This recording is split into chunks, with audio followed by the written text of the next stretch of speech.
paso para poner en duda la reputación de la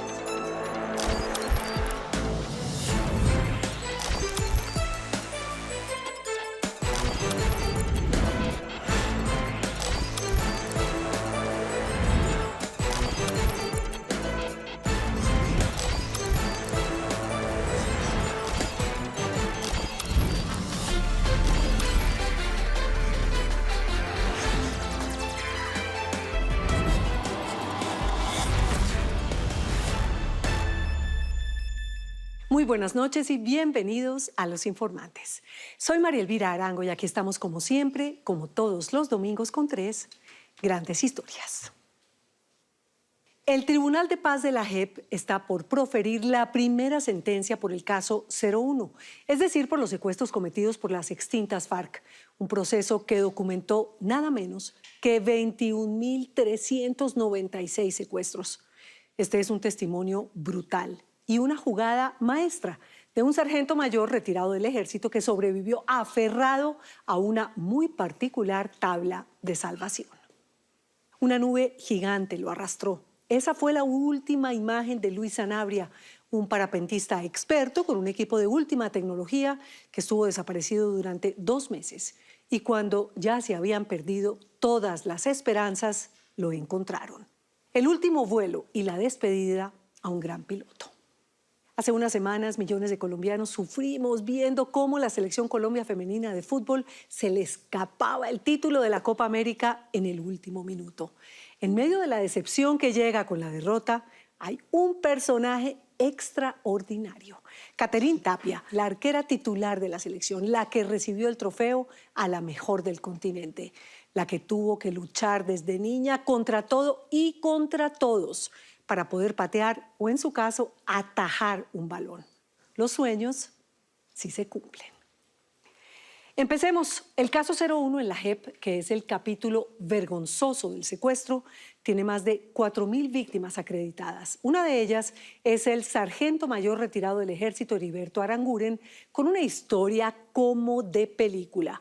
Aferrado al juego de ajedrez, sobrevivió a 1.413 días de secuestro en las peores condiciones, tan brutales que las FARC lo fusiló, a él y a sus compañeros. Pero se salvó para contar el cuento y su estrategia para ser un ejemplo de paz. Jugó una partida con José Monsalve. Y yo veo al jefe guerrillero y a todo el mundo pues asustado por la sorpresa, madre, nos cayeron. Pero ya cuando se viene la guerrilla, la gritería de todo el mundo, no nos maten, tan. Claro, pues yo cuando me pegaron el primero, yo dije, ¡ay, me mató este HP! Y bueno, me estoy muriendo, entonces, ¿qué hace toda persona que está muriendo? Se arrepiente de sus pecados y yo, ¡ay, Dios mío! Perdóname los pecados que... A Heriberto Aranguren lo han desplumado en más de una ocasión. Si está vivo no es porque la muerte se ha olvidado de él. Al contrario, lo ha rondado con insistencia. Y ahí tengo el recuerdo, cada que me peino, tengo mi fractura acá, rotura de cráneo, me operó hasta acá y tengo en la corona los 2 impactos de fusil. Este militar vivió, mejor, sobrevivió a los más abominables años de la guerra en Colombia. Y lo que sufrió por momentos es inenarrable. Como la muerte estuvo tan cerca, me alcanzó a coger con el trinche, me le pude soltar, entonces todos los días de mi vida lo vivo como si fuera el último. Se salvó, ¿quién pudiera imaginarlo?, con el juego del ajedrez. La vida es como el ajedrez. Aranguren nació acá en Ibagué y empezó su relación con el juego ciencia siendo un muchachito. Unos primos le enseñaron a mover las fichas. ¿Y sabe enrocar y todo? Claro. Comer al paso. Ese es el único juego donde el peón come reina. A los 21 años ingresó al ejército, no tanto porque le fascinara, sino porque le representaba una posibilidad de empleo. Prestó servicio como soldado regular y se quedó haciendo la carrera de suboficial. 3 meses de haber ascendido a cabo segundo fue que tengo los combates donde fui secuestrado. En esa época ya tenía yo mis 32 añitos, más o menos 9 años en el ejército. ¿Se acuerda de ese día? Lunes 22 de junio de 1999, 11:20 de la mañana. Yo era comandante de un pelotón son 40 hombres. Eso ocurrió en la zona de Puerto Libertador, Córdoba. Fue una emboscada, un enjambre de 700 guerrilleros de las FARC contra un pelotón que desembarcó de un helicóptero en un escampado junto al río San Jorge. Nos cogieron contra el río, algunos soldados del desespero de ver que les están dando por todo lado plomo, pues se tiraron al río y pues se ahogaron porque muy hondo, muy corrientoso y pues el peso del armamento. Una especie de jaque. Ahí nos hicieron jaque mate. Simplemente los arrasaron. Porque desde el momento que empezó el combate, 11:20 de la mañana, 5 de la tarde, donde me tocó entregarme, porque ya no tenía munición, porque ya me han matado mis soldados. ¿Usted vio morir compañeros? 35. Pero que me acuerdo así, el primero fue mi soldado Madariaga. Me arrastré para ayudarlo. Cuando lo estaba jalando, empezaron a darnos ráfagas de fusiles. El del soldado Montoya, que era el de la M60, le habían partido las piernas. El soldado no aguantó el voltaje de ver que la guerrilla viene para encima y el soldado se quitó la vida, pero ya estaba muy mal herido. Ese, el de patear el tablero y dispararse al final, también era el plan de Heriberto, pero no ocurrió así. El último cartucho lo dejé para mí. Yo dije, yo no me voy a coger vivo. Y ya cuando llegó el momento de pegármelo, no fui capaz. Porque yo dije, no, yo cómo me voy a quitar la idea. Si me van a matar, que me maten ellos. ¿Usted no estaba herido? Me han pegado un disparo en la costilla, pero los proveedores me salvaron la vida. Nomás me quedó la pura pólvora que la tengo ahí pegada. Y el rey pues sí no tiene superpoderes porque el hermano anda de a uno como la tropa. Anda pata, anda de a uno, de a un cuadrito. Así quedó en poder de las FARC, que coleccionaba por centenares seres humanos encadenados para forzar un acuerdo de intercambio. Que las FARC tenían cerca de 500 policías, militares, políticos. Yo dije, bueno, en el nombre de Dios será el 501 y roguemos que salgamos pronto. Y desde el momento cero le vio todas las caras a la muerte. No solamente ver los muertos, sino ver los guerrilleros saqueando los cuerpos, o sea, quitando los uniformes, el armamento, y ver cómo los guerrilleros quitaban los uniformes y ensangrentados, lavándolos en la quebrada y el agua roja por la sangre de mis soldados. Lo encerraron junto con otros 4 militares también secuestrados. Los primeros meses deambularon por el nudo del Paramillo. Después se asentaron en un campamento y los confinaron en una celda de madera. Era un cajón porque era de 3 metros por 3 metros cuadrados, con una pequeña puerta a la cual le colocaban una cadena y una tranca por fuera para que no la pudiéramos abrir. En esa estrecha jaula solo tenían 2 cosas para no enloquecer: un ajedrez y una radio. Todo lo demás era inhumano. En la mitad del cajón había un tarro plástico de 5 galones en el cual orinábamos los 5. Al otro día, cuando la guerrilla nos sacaba 20 minutos del cajón a que nos bañáramos, sacábamos el tarro de los orines, lo lavábamos y otra vez para el cajón. Heriberto en cautiverio se volvió pronto un ajedrecista muy competente y además un artesano. Yo convencí al jefe guerrillero de que me prestara un cuchillo para hacer un caballito del ajedrez que me regaló la guerrilla, porque se me lo comieron los ratones. Entonces, cuando fabriqué el caballito, el jefe guerrillero me dijo, Aranguren, ¿usted es capaz de hacerme un ajedrez para yo enseñarle a mis guerrilleros? Le dije, claro, mano. ¿Quién dijo miedo? Lo hizo además tamaño familiar. Y lo fabriqué de 1 metro por 1 metro cuadrado. La reina y el rey medían 20 centímetros. Grandísimo. Sí, señor. Era para que los guerrilleros aprendieran a jugar. Así, por habilidad mental y destreza manual, se volvió el ajedrecista. Me dijeron, Aranguren, que se alisten para que bajen y que baje el ajedrez. Y estaba Ariel alias La Frita ahí en su uniforme de verde oliva. Nos jugamos unas 2 partidas, me ganó una y le gané otra. El ajedrez fue su mejor consuelo y compañía, incluso cuando se quedó solo. Y ese día que el jefe guerrillero subió, ustedes se van para su casa. Aranguren, la orden del secretariado es que ustedes se quedan. No lloré delante de los soldados ni delante del jefe guerrillero. Pero cuando se van los soldados y me quedo yo solo en ese cajón, no aguanté el llanto. Fueron varios meses acompañado nada más que por las piezas de madera y el tablero blanco y negro, hasta que las FARC lo reubicó. Se fueron los soldados en junio del 2001. Y en septiembre 11, el día de lo de las Torres Gemelas, llegué yo al campamento allá a Vigía del Fuerte. Entonces ya eran 10 militares y mi persona 11. Y en abril de 2002 las FARC secuestra al gobernador de Antioquia, Guillermo Gaviria, y a su asesor de paz, el exministro Gilberto Echeverri, cuando adelantaban una marcha pacífica. Preguntó Gilberto, ¿usted cuánto lleva, Aranguren? 3 años, doctor. Guarnizo, ¿usted cuánto? 5 años. Tapias, 6 años. No, el doctor, Dios mío, y ellos apenas empezando. No es mucho tiempo un ser humano en la selva. Por suerte, cada partida de ajedrez es distinta y puede extenderse por horas, incluso días. Lo mismo construir un tablero. ¿En lo que más se ocupó fue en hacer En ajedrez? juegos de ajedrez, sí, señor. ¿Cuántos pudo hacer? No, yo pongo, no tengo un cálculo, pero sí sé que son más de 100. Aranguren tiene las 7 vidas del gato y ni con el paso de los años se le aplaca la fiebre por este juego de estrategia. Se hace el sorteo, usted verá si no, y lo atiendo ahí en 10 minuticos. Este tablero lo trajo del secuestro, tiene las firmas de sus compañeros y está hecho con una madera vigorosa tipo blindaje que llaman chonta o macana. Yo le dije, doctor, si usted me hace un peón, yo le hago un ajedrez. En Macana. En macana. Y el doctor Guillermo, muy juiciosito, empezó y me hizo un peón. Entonces mi compromiso era hacerle un ajedrez y se lo fabriqué. Precisamente dice que por haber trabajado la macana en el secuestro es que está acá contando el cuento. Mi arma secreta, los caballos. El 5 de mayo de 2013 el ejército, con autorización del presidente Uribe, intentó una operación de rescate, pero las cosas no salieron bien. Cuando, los helicópteros, y miro y le veo la barriga a los helicópteros ahí, entra uno en shock. Alegría porque llegaron, pero miedo porque nos van a fusilar. Heriberto pensó que era su último día y lo fue para la mayoría de sus compañeros. Cuando pum, pum, los primeros disparos, yo dije, uy, Dios mío, hay combate. Entonces yo me tiro al piso, me meto debajo de mi cama. Ya debajo de la cama, cuando ya empieza a sonar más disparos, pa, pa, pa, y ya fue encima, entonces ya me di cuenta que nos estaban fusilando. Se metió debajo de su cama de chonta y aguardó la muerte.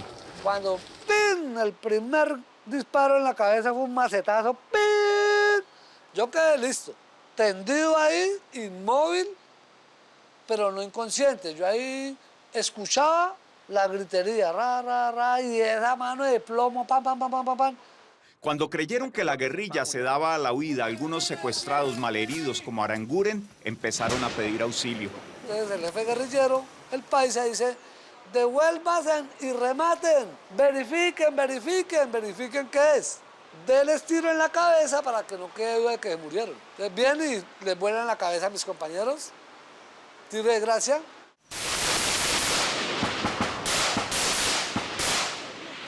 La cabeza inflamada y ensangrentada, él pensó que yo estaba muerto. Y el tiro de gracia a mí me lo pegó en la pierna izquierda. Entonces vino, me colocó el fusil en la pierna y ¡bum!, me voló el fémur.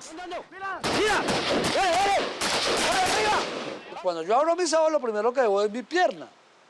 Porque el del impacto del fusil me levantó la pierna, me desbarató el fémur y la pierna quedó acá así como una masa de carne.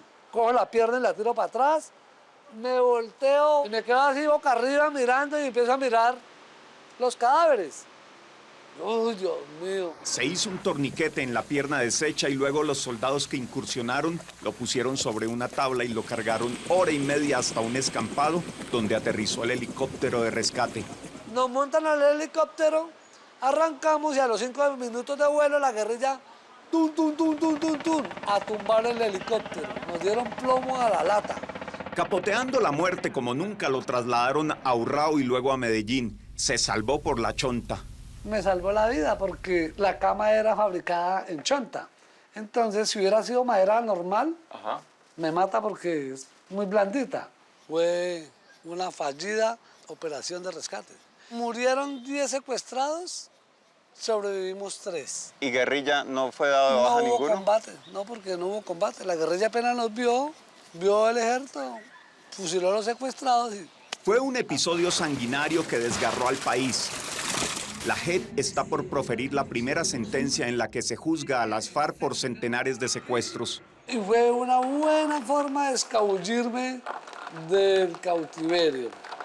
La combinación mente, ojos, mano permitió que no enloqueciera. Será un hito histórico. Los jefes de la extinta guerrilla serán sentenciados como primeros respondientes por el crimen del secuestro. Aranguren ha seguido el proceso e incluso ha llevado el ajedrez y entre partida y partida ha entablado diálogo con algunos de sus victimarios. Para el daño tan grande que se hizo, son muy blandengues las penas, pero fue lo que se firmó en La Habana. Igual ellos no iban a entregar las armas para ir derechito a la cárcel. Entonces, pues yo sé que lo que está proponiendo la JEP son penas restaurativas. No quiero más guerra para mis hijos ni para las nuevas generaciones. Después del secuestro rehizo su vida, es esposo y padre de 2 niños, y aunque las penas que están por proferirse en la JEP le parecen apenas simbólicas, está de acuerdo con haber firmado la paz. Porque de todas maneras son 13.000 combatientes menos De las FARC. de las FARC disparando, asesinando. Todo lo que se haga por la paz es válido. Aprecia cualquier avance hacia la paz, pero en realidad la ve hoy tan embolatada como antes. El pueblo colombiano aún no ve la paz que tanto queremos. Entonces ahora ya las extintas FARC, ahora se hablan de disidencia y hablamos de cualquier cantidad de bandas criminales que delinquen en este país. ¿Usted siente que le ganó la partida a las FARC? A título personal se la gané. Viéndolo desde el punto de vista institucional, la ganaron ellos. Pero lo que no lograron por la vía de las armas, lo lograron políticamente. Ellos ganaron la guerra. Tienen curules en el Congreso. Hacen parte de los legisladores del país, están haciendo leyes. Que si hubo un derrotado o la partida de la guerra terminó en tablas, cada quien lo dirá. Lo que sí es claro es que hubo demasiada barbarie. Según la JEP, las FARC perpetró secuestros de hasta 14 años. Aranguren es apenas un ejemplo impactante de esa atrocidad que nunca, jamás se debe repetir.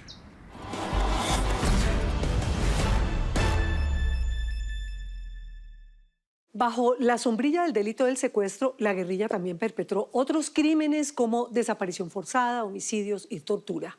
Deberían responder los 7 integrantes del último secretariado de las FARC.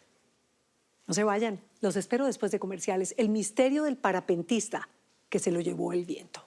Ya nos vemos. Luis Adriano Sanabria se montó en su parapente y desapareció en una nube gigante. Se lo llevó el viento.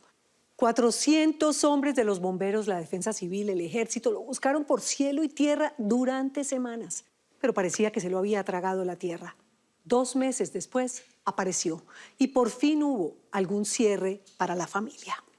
Eduardo Contreras intentó descifrar el misterio de este parapentista en su último vuelo fatal. Cuando tú estás en el cielo volando, te olvidas de todo. Es una forma de escapar como de todos tus problemas, de todo el día a día. Despejas tu mente y estás libre por unos momentos. Esa sensación de libertad, esa euforia que hace que uno se olvide de todo fue lo que hizo que Luis Sanabria, casi religiosamente, saliera cada fin de semana durante los últimos 20 años a volar en su parapente. Era algo que él llevaba como en la sangre, digámoslo así, era algo que a él le apasionaba demasiado, le gustaba mucho. Y él decía, si yo me muero feliz haciendo este deporte. Sabía que era un deporte riesgoso, por eso le dijo varias veces en broma a su esposa Angie Moreno que moriría feliz practicándolo cuando ella se preocupaba por él. Nada había salido mal en 20 años, hasta esa mañana del domingo 25 de mayo de 2025. Él ese domingo él no quería salir porque el día anterior habíamos estado compartiendo en familia. Y un amigo lo llamó, un compañero de allá, de los de parapentistas, y él se levantó y pues dijo, negra, vengo más tarde. Voy a ir un ratico a volar y se despidió. Y se fue. Esa fue la última vez que lo viste. Sanabria, de 58 años, despegó pasadas las 11:30 de la mañana, luego de ayudar a varios colegas a alzar vuelo. Esa amabilidad lo caracterizaba. Era un tipo jovial y querido por sus compañeros, que había sido padre por última vez hace apenas 3 años. La niña tiene ya 3 años y medio. ¿Cómo se llama ella? Salomé. El clima cambia rápidamente en esta zona del piedemonte llanero en Villavicencio. Esa mañana, que empezó con sol, se tornó rápidamente en un cielo gris. Por eso, algunos de sus compañeros parapentistas decidieron no volar. Guillermo Arias se encontró con Luis minutos antes de su último vuelo. Y me pegó el grito y me dijo, Arias, vamos a volar. Y yo le dije de una vez, le dije, mire el clima, no está para volar. ¿Y por qué no estaba bueno para volar? Porque ya estaba gris. Y de donde siempre vienen las tormentas por ser ese piedemonte es de Restrepo. ¿Sí? Y van hacia Acacias, Guamal, todo lo que llamamos la región del Ariari. Arias conoció a Sanabria hace 3 décadas en el ejército y luego decidieron entrar a la policía, fue quien le enseñó a volar y eran dos veteranos del Club Gualas de parapente en Villavicencio.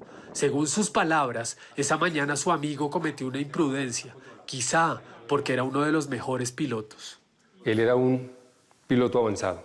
Las categorías están desde alumno, novato, intermedio, avanzado, y ya luego vienen los pilotos biplazas. El equipo de él era un IOTA avanzado. En su categoría él era un 2-3, que quiere decir que era un parapente sensible y diseñado para subir. ¿Sí? Para aprovechar las corrientes Las de aire. condiciones mínimas, él estaba siempre subiéndose.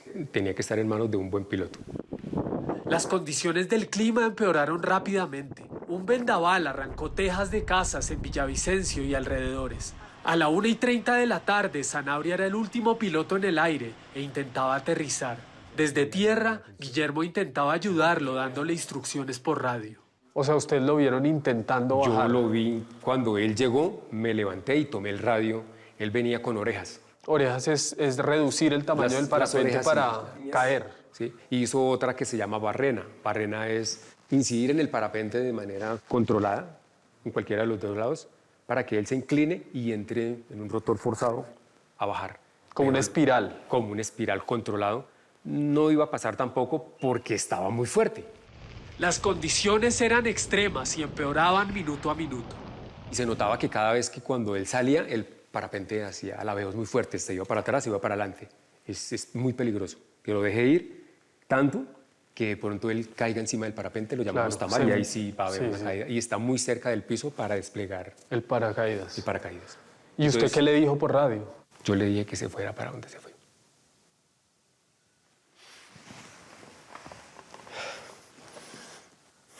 Pero era por salvarle la vida, ¿no? Sí, es lo que siempre que alguien está en una condición así, le decimos no pelee con la brisa, déjese llevar por ella. Se llama un vuelo de cola. ¿Apente de arriba? Ay. Lo vieron alejarse desde esa zona en Villavicencio hacia Casillas. A pesar de tener el radio a bordo, Arias cree que Luis no pudo usarlo por estar concentrado intentando mantener el control del parapente. Y de ahí para allá empezamos fue como a estar pendiente del radio.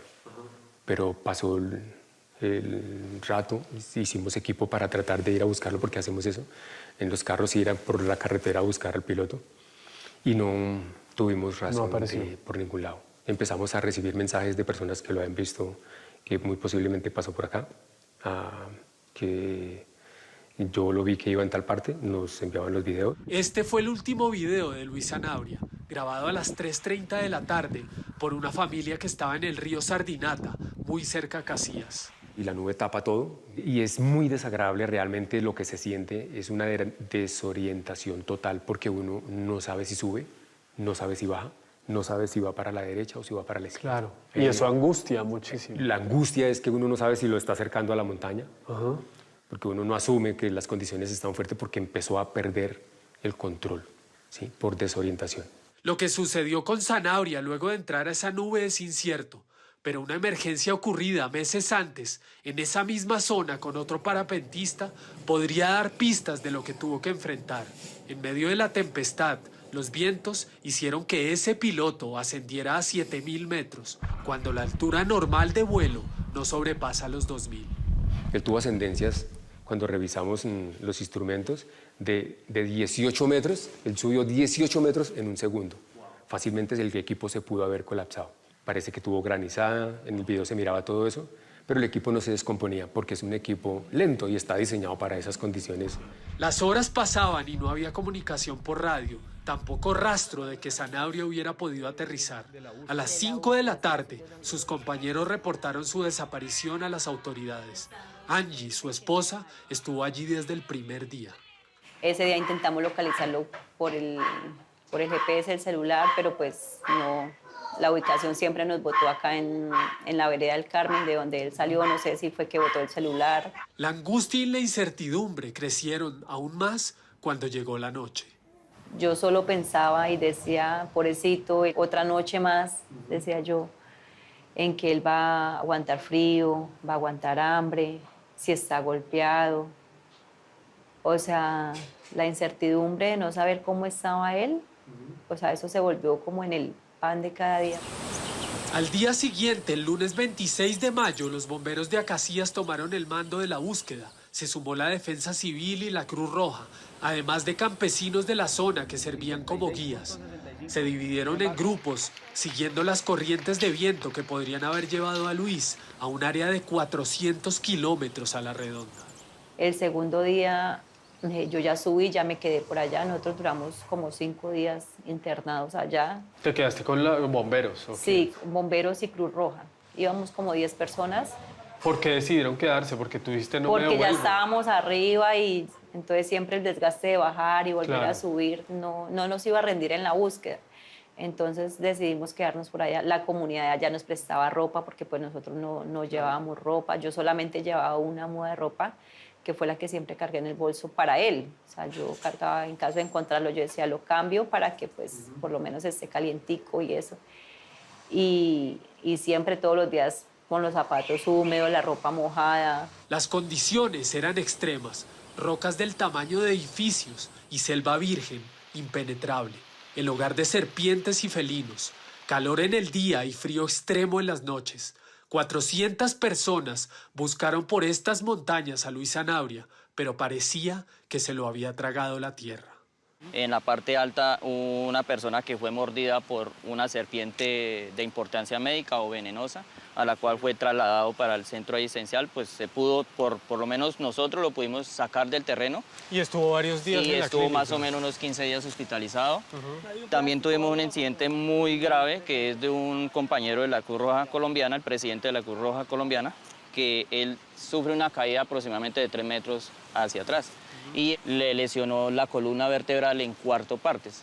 Jason Molano es coordinador operativo de los bomberos de Acacías. Lideró la búsqueda de Luis Sanabria durante 20 días. La Fuerza Aérea hizo 10 sobrevuelos en helicóptero por la zona, sumado a drones que llevaba cada equipo.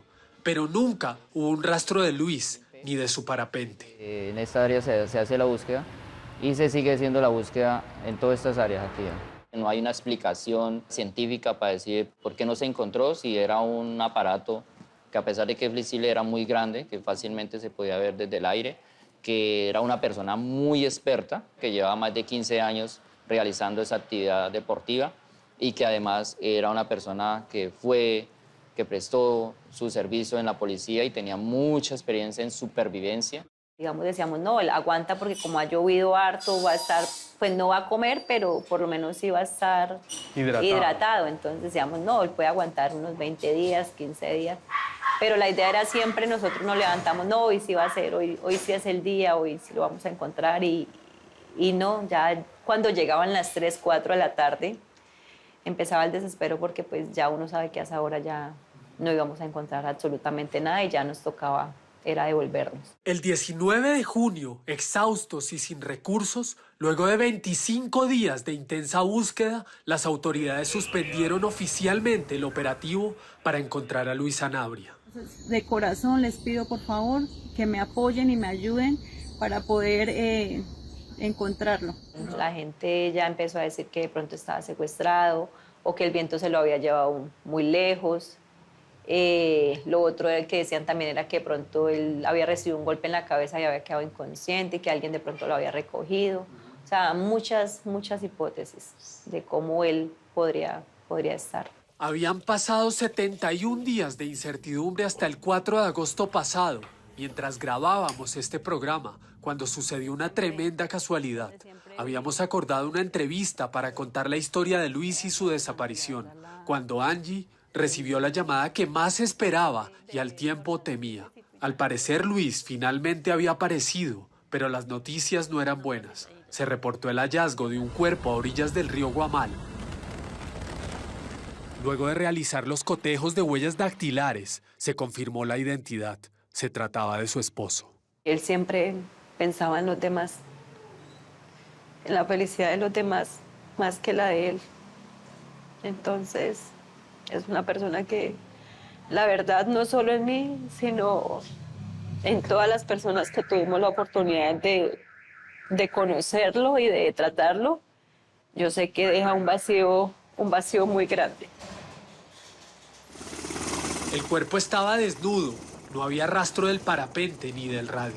Uno piensa tuvo que haber sufrido mucho, la verdad. O sea, lo que tuvo que haber aguantado, lo que tuvo que haber sufrido fue bastante. No aparece el equipo, no aparece la silla, no aparece nada de eso. Entonces uno especula de que él muy posiblemente aterrizó por ahí en la copa de los árboles o contra la tierra y se lastimó, pero se quitó el equipo. Se acercó a la ribera del río y pues no lo encontramos, tuvo que haber fallecido. Y como es temporada de lluvia, el río de pronto se salió de cauce, lo trajo, empezó a bajar por río abajo, hasta que en alguna parte del río también hace su trabajo y lo llevó a los lados y aparece el cuerpo totalmente, le faltaban partes. En las radiografías de personal de levantamientos dan cuenta que está totalmente el esqueleto fracturado. Durante la búsqueda, Guillermo y un grupo de bomberos estuvieron muy cerca de la zona donde apareció el cuerpo, pero hombres armados, presuntamente guerrilleros, les impidieron pasar. Nos intimidaban porque pues, levantaban el poncho llanero y estaban armados. Entonces uno con una persona de esas no discute. ¿Y el cuerpo aparece muy cerca de esa zona? Después de esa zona, sí. Digamos que 5 kilómetros después de eso, pero el acceso era muy limitado. Las mismas personas nos decían, si él hubiera aterrizado por allá, ustedes no llegan porque no hay habitantes en esos lugares donde nace el río Guamal, es selva virgen. A Luis Sanabria lo caracterizaba el amor por su familia, la buena vibra y la pasión por volar. A Angie, a Guillermo y a sus amigos parapentistas les gusta recordarlo así, sonriendo, con el cielo azul atrás, sintiendo esa libertad indescriptible al volar en su parapente. En este caso quedan muchas preguntas sin respuesta, pero mientras pueden responderlas, quieren pensar en él de esa manera, feliz, emprendiendo ese último vuelo a la eternidad.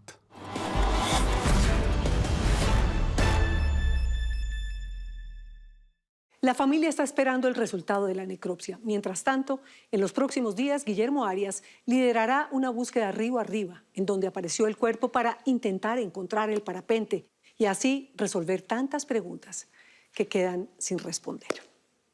Nos vemos después de comerciales. En el arco es una suerte tener a Katherine tapando en la Selección Colombia. Katherine Tapia, un golazo. Ya nos vemos. Dicen que la verdadera victoria de un deportista está en superarse a sí mismo. Una frase que parece hecha a la medida de Katherine Tapia, la arquera de la Selección Colombia que estuvo a segundos de llevarse el título de la última Copa América, ganadora a la mejor portera del campeonato. Una superheroína que vuela de palo a palo. Diego Rubio la visitó en su breve paso por Montería y se jugó un mano a mano con esta Tapia, que en el arco de la selección le hace mucho honor a su apellido.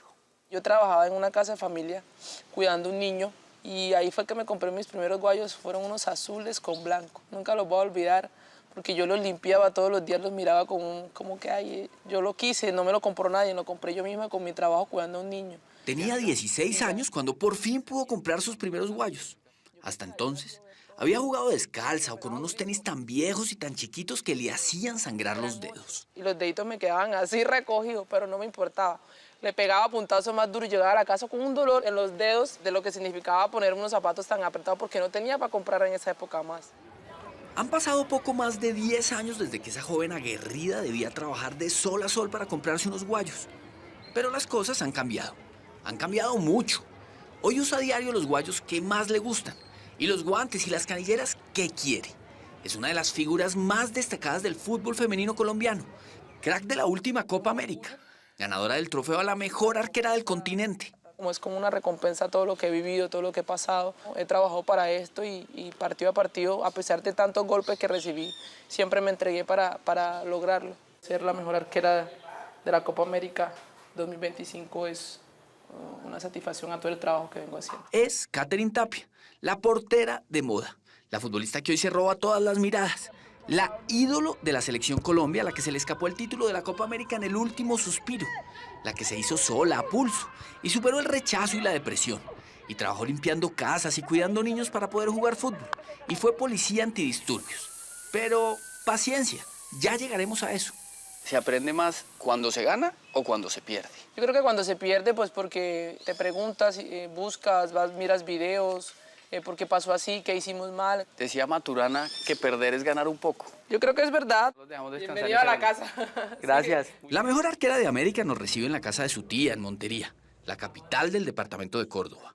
Apenas se acabó la Copa América, viajó a su tierra para pasar un par de días en familia. La idea era tirarse en una cama, debajo de un aire acondicionado, dormir bien, comer mejor, pero no le quedó nada fácil. Como llevábamos meses esperando su visita, cuando nos enteramos de que vendría, volamos a buscarla. Hoy es el segundo día después de la final. ¿Cómo está? Es una mezcla de emociones, es difícil expresarte porque pues hay horas que asimilo, listo, lo conseguimos, y hay momentos en la noche en que ya la mente que está afuera, está off, empieza a decir, nos falta un poquito para lograr nuestro objetivo. Katherine Tapia, Katherine la Grande, es buena gente, cercana, de carcajada fácil. Tiene los músculos bien definidos, es alta, mide 1,78 m, unos 20 centímetros más que el promedio de las mujeres en Colombia. Para la entrevista escogió usar la camiseta verde número 12 que usó en la final de la Copa América. Ah, y pidió tener la medalla de subcampeona en la mano. Le da confianza. Aquí está la muestra. La prueba reina. La prueba reina de lo que acabamos de lograr. Y le agradezco que se haya puesto la camiseta de la selección hoy, mejor dicho. Hoy, la de la final. La de ¿Cómo la final, no lucirla, claro. no guardarla? De hecho, la van a mandar a marcar junto con la medalla. Era mediodía. El calor en Montería estaba insoportable, rozaba los 35 grados. Así que por compasión con este equipo periodístico que viajó desde la fría Bogotá para el encuentro, nos ofrece sentarnos bajo la sombra de un palo de mango y usar mecedoras para sentirnos en la costa y hacerle, antes que nada, una toma a las uñas, que delatan su amor por Colombia. ¿Es vanidosa? Vanidosa en el sentido de siempre quiero verme bien. Yo sé arreglarme mis uñas, yo sé cortarme mi cabello. Yo soy la que le arreglo las uñas a la muchacha en la selección. ¿Ah, sí? Sí. Claro. ¿Quién se iba a imaginar que yo le arreglo las uñas a las muchachas lindas, a todas? Nadie. Entonces son talentos ocultos que uno tiene. Luz Katherine Tapia Ramírez, la arquera de los talentos ocultos, nació hace 32 años en el corregimiento de Las Flores, en Córdoba, cerca de donde hicimos la entrevista. Hija de una cocinera y un comerciante de verduras, en su casa el fútbol siempre dio igual. No tuvo abuelos ni tíos futboleros, ni siquiera reconoce por ahí en su árbol genealógico a algún aficionado de verdad. ¿Y de dónde viene ese amor por el fútbol? Yo estoy buscando la misma respuesta. ¿Verdad? Porque en mi familia nadie es deportista, yo soy la única deportista. No sé, eran fanáticos de... No, nada, no tengo nadie futbolista en la casa. Pero a sus familiares no solo les importaba un bledo el fútbol, también les parecía que una niña no debía perder el tiempo pateando pelotas. Les preocupaba que recibiera patadas y balonazos, pero sobre todo no querían que se expusiera a las críticas. Hoy suena absurdo, casi cavernícola, sobre todo después de ver a millones de fanáticos sufriendo con los partidos de la selección femenina. Pero hasta hace muy poco, el fútbol era todavía para muchos un deporte de meros machos. Al principio no contaba con las herramientas ni el apoyo de mis papás, fue una pelea muy grande con ellas y que muchas personas te juzgaran porque tú escogiste ese camino o te tildaran de machorra, como lo decían en ese tiempo. Pero yo les decía, pero si yo rindo en el colegio, yo soy buena alumna, recibo menciones de honor, ¿por qué no me dejan jugar? ¿Por qué no me dejan ser feliz? Era pilísima, la niña de mostrar en el colegio, tanto que le adelantaron 2 cursos. Adoraba las matemáticas y los profesores la adoraban a ella. El único problema era que si había un partido de fútbol por ahí, dejaba tirada la clase, la tarea que fuera y se iba a jugar. ¿Y con quién jugaba al principio? Jugaba con los niños de mi corregimiento, jugamos pie descalzo, peleaba mucho. ¿Peleaba mucho? Me daba ¿En serio? puño. ¿A puño limpio? Me daba puño con ellos porque no me dejaban jugar o me entraban duro. Me dicen que les ganaba. Sí, les daba raya que fuera fuerte con ellos, que tuviera más habilidades. Esos mismos niños a los que les ganaba cuentan hoy que la arquera de la selección siempre le pegó durísimo al balón, que no le tenía miedo a nada ni a nadie, que en esos años no tapaba, sino que jugaba de defensa central, que llegaba a la cancha muy limpia y arreglada, pero salía con urgencia de estropajo. Me vestía todas las tardecitas con 2 moñitos, el vestidito, y yo llegaba a la casa desordenada, sucia, y tenía que bañarme, ya sabía la pela que me esperaba. Se graduó del colegio con apenas 14 años y siguió jugando fútbol, obvio. Encontró un equipo semiprofesional en un municipio cercano, pero claro, necesitaba plata para ir a los entrenamientos y para viajar a los partidos y para comprar guayos y uniformes. Entonces consiguió trabajo cuidando niños, pero antes de entrar puso 2 condiciones: que la dejaran salir en las tardes a entrenar y que en caso de que sus papás la llamaran y no estuviera, no les dijeran por nada del mundo que estaba jugando. Hasta que una vez me fui a jugar a Caucasia Y en esa época, pues Caucasia estaba peligroso. Caliente. Y nosotros fuimos en un carro de esos que guardan las cosas frías. Sí. Y nos metimos todas ahí para pues no pagar pasajes, sino que íbamos todos sentaditos en ese camión, recuerdo. Cuando íbamos por la carretera nos cogió un grupo al margen de la ley y nos retuvieron ahí, nos secuestraron hasta las 4 de la mañana que nos liberaron. Eran como las 8 de la noche. Por fortuna las dejaron seguir y sus papás le perdonaron la volada.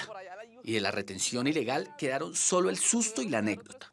Pero por ese entonces, para una adolescente soñar con ser futbolista parecía más una utopía que una posibilidad real.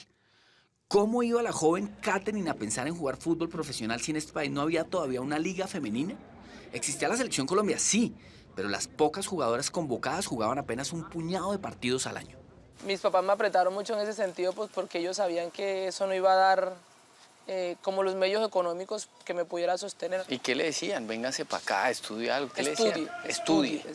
Quería estudiar matemáticas, pero terminó inscrita en ingeniería de sistemas por presión de sus papás.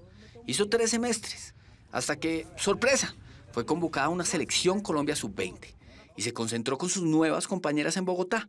Todavía jugaba de defensa central, pero se presentó un problema que ella todavía no entiende. La sacaron del equipo y le tocó buscar qué ponerse a hacer en Bogotá. Se fue a trabajar en una casa familia con una señora que la habían operado de la columna, necesitaba quien la cuidara. Y la señora me dice, ¿tú sabes cocinar? Y yo no sabía ni fritar un huevo. Le dije, sí, yo sé cocinar, pero claro, era para que me contratara. Entonces yo le dije a la señora que lo único que yo quería era que me diera permiso en las tardes para ir a entrenar. Ella me dijo, listo, tú te levantas temprano, me dejas todo listo y te puedes ir y cuando regreses me haces la cena. Y así fue. ¿Y aprendió a cocinar? Sí, obvio. La vida tenía que seguir. Y Katherine lo tenía clarísimo. Por eso, se partía la espalda trabajando y entrenando. Entró a un club aficionado, a otro más. Y un día estaba en un entrenamiento cuando el técnico le hizo una propuesta que no se esperaba. Me dice, Kate, necesitamos arquera, no te quieres pasar por tus manos, no sé qué, la altura. Yo, bueno, hágale. Pero claro, los papás que tenían modos en Bogotá empezaron a regalarme guantes, guayos, entonces ya yo le empecé a coger cariño. Ya empecé a ver que tenía las condiciones, me gustaba la adrenalina de estar ahí volando, tirándome. Pero el esfuerzo de trabajar y jugar y volver a trabajar y volver a entrenar era agotador. Fue entonces cuando un tío que era policía le sugirió que entrara precisamente a la policía, como él. Ya que vivir de cuidar el arco profesionalmente parecía tan difícil, mejor que se dedicara a cuidar a la gente. Así que hizo el curso de policía y le fue tan bien que la postularon para ser agente especial del Escuadrón Móvil Antidisturbios, el antiguo SMAT. ¿Qué fue lo más duro que vivió usted? Fueron varias situaciones. Una en Bogotá, cuando vi que una compañera le cayó una papabomba en la cabeza y la tiró a 2 metros, yo dije, uy, puta, esto ya no es para mí. La otra, en la Universidad de Medellín, un compañero perdió la pierna, le tiraron una papabomba y al lado tuyo tú verlo ahí. Y estábamos en plena entrevista cuando nos contó que esa misma tarde recibiría un homenaje en la sede más cercana del SMAT y que volvería a ponerse la pesadísima armadura de 23 kilos y que se metería otra vez a la tanqueta blindada. Entonces, no dudamos en irnos detrás de ella. ¿Qué de lo que aprendió en la policía y en el SMAT le sirve hoy para el arco, para tapar? La adrenalina que se siente, porque en el SMAT es lo mismo. Es estar recibiendo piedras y cosas y en el fútbol está recibiendo golpes, está recibiendo balonazos. La agente Tapia estuvo encargada de mantener el orden en manifestaciones y disturbios. Y presenció desalojos y cuidó conciertos. Y acompañó al Atlético Nacional, el equipo del que siempre ha sido hincha, en su camino al estadio. Yo le decía a los compañeros, algún día ustedes me van a escoltar a mí cuando yo vaya al segundo Atlético Nacional. ¿Usted les decía? Sí, ellos se reían de mí. Hasta que después se cambiaron los papeles. Cuando ellos me escoltaban, nos tienes trabajando. Hasta que sucedió lo que Katherine llama el milagrito. Jugaban el equipo del SMAT.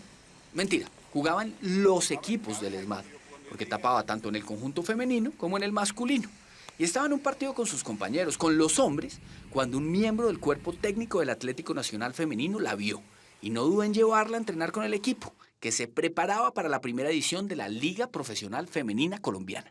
Comenzó esa lucha entre policía y fútbol. Y estuve 2 años entre permisos, vacaciones, venga, ayúdeme, deme permisito. Ya jugaba profesional hasta que llegó un punto en que... ¿Ya jugaba profesional? Sí, hasta que llegó un punto que yo dije, ni voy a rendir ni en Atlético Nacional ni en la policía. Tengo que tomar una decisión. La decisión fue obvia. Se dedicó 100% al fútbol. Y no se arrepiente ni medio segundo. Ya lleva 7 años como arquera profesional y no ha parado de recibir premios y ovaciones. Ha sido subcampeona de la Copa Libertadores y de la Copa América y fue campeona en Brasil con su equipo actual, el poderoso Palmeiras. Pero a ella, la verdad, la emocionan más otro tipo de reconocimientos. Que ayer vino una niña aquí a la casa y bajé las escalas cuando esa niña empezó en llanto. Y yo, pero yo no le he hecho nada, ¿yo qué hice? Claro, el hecho de solo conocerme y saber tú que estás impactando tantas vidas con tu historia de vida y que ya hay personas que quieren ser como tú, yo digo, wow. Pero no todo ha sido gloria y aplausos para esta mujer de reflejos felinos y manos fuertes. De hecho, tras una lesión de rodilla que le quitó la posibilidad de ir al Mundial Femenino de Australia, pasó uno de los peores momentos de su vida. Sufrió de depresión, comía menos de lo que su cuerpo necesitaba, dormía sin parar y cuando no dormía, lloraba. No permití que nadie ingresara a mi casa, no permití que nadie ingresara a mi círculo. Mi familia me llamaba y yo me las hacía la fuerte, que estaba bien, que no estaba pasando nada, pero yo estaba derrumbada por dentro. Ya mi estómago no aguantaba más medicación. Yo perdí 12 kilos. Estaba en los huesos, tocó fondo, no veía un futuro y hasta llegó a pensar que la vida no tenía sentido. Fueron 5 meses que estuve así, depresiva, tanto que intenté quitarme la vida 2 veces. ¿Qué? Tomando medicamentos. Cuando lo intenté la primera vez, me llamó mi mamá, cuando lo iba a hacer. Y yo dije, perdón, Diosito. Y la segunda vez me llamó una amiga. Y yo ahí reaccioné. Yo dije, puta, ¿qué estoy haciendo? ¿Y qué hizo? ¿Ya se las había tomado? No. No, antes de... No, no lo había hecho. Estuvo a punto de tomarse las pastillas. A punta de apoyo psicológico y psiquiátrico y de esa fuerza de voluntad que siempre la ha caracterizado, Katherine Tapia salió adelante. Volvió a jugar fútbol y a los pocos meses ya era la arquera titular de la Selección Colombia. Tapó en los Juegos Olímpicos de París y en la Copa América, en la que no nos cansamos de repetir que recibió el título de la mejor del continente. La felicito. Muchas gracias. Es una responsabilidad. Una responsabilidad muy, muy grande. Porque es como tú das ejemplo con tu vida, toca tener mucho más cuidado. ¿Qué mensaje quieres transmitir a las personas? ¿Y cuál mensaje quieres transmitir a las personas? Que al principio los sueños cuestan, que no van a ser fáciles, no vas a llegar y los vas a conseguir de una vez, pero que no es de luchar, no es de creer, de trabajarlos. Y si alguien sabe lo que es trabajar duro y superar obstáculos, es la guerrera de Katherine Tapia, una crack en el fútbol y en la vida. Una mujer berraca que le pone buena cara al mal tiempo y mano firme a los balazos de las jugadoras rivales. Una Tapia que en el arco de la Selección Colombia le hace honor a su apellido.